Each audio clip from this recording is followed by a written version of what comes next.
Hello, my friends. I mean you. Yes, you. Data of every description will pervade our consciousness. Holograms projected beneath our eyelids. Welcome to the DCC Museum. Hi and welcome back at the museum. Today we're going to talk about the Grundig 305 DCC player. Pretty rare player, around 1,000 were made, and it's really hard to find one in box. It's an interesting story because we saw for the very first time one in box at a German listing, and it was listed by a woman called Nadia Küsschen. And we wrote to her and asked her if she would be willing to donate the player to the museum. She wrote back a day after and told us that she was willing to do that on behalf of her father Friedhelm Zabel, who celebrated his birthday, and the donation and the mentioning on our website was now a gift to him. Friedhelm Zabel owned a store where he sold audio and video equipment in the past, and this was one of the leftovers. So today we're going to show you the unboxing of the Grundig DCC 305. So I think this has been opened before. This label doesn't seem to be original. Let's see what's inside.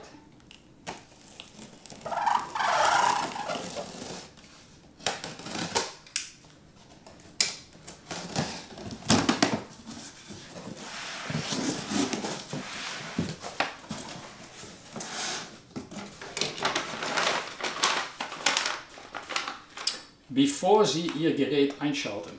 That's German, before you plug in the device. This has been opened. The original manual, Grundig DCC 305.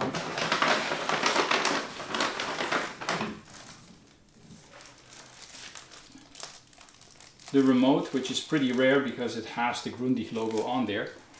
Other than that, it's exactly the same as any other second generation Philips DCC player. The original cables. Something else. Another cable.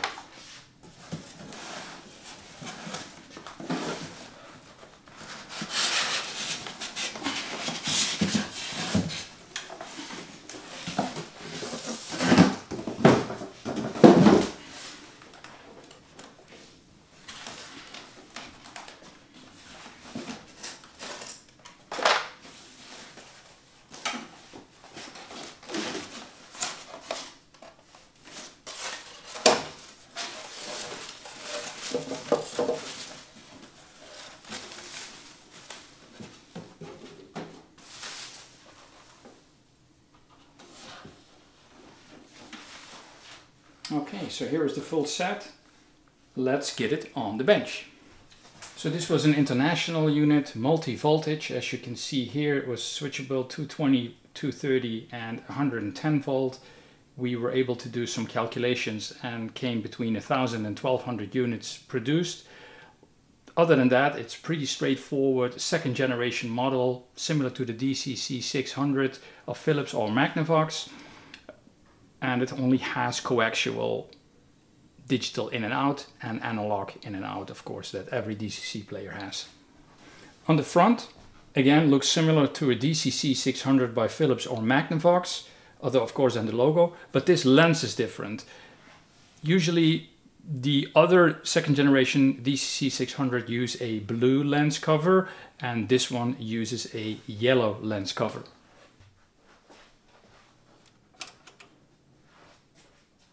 Like all second generation, this is really unique because the tray system is portrait tray loaded, as they call it.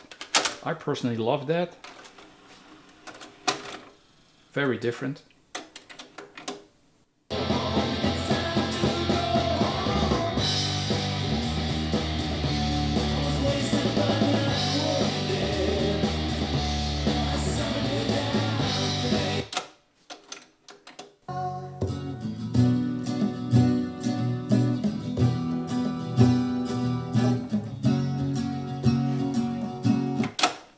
So we're showing you here the demonstration piece we have in our rack at the museum, as we did not want to take the protective cover off the one that we just showed you in box.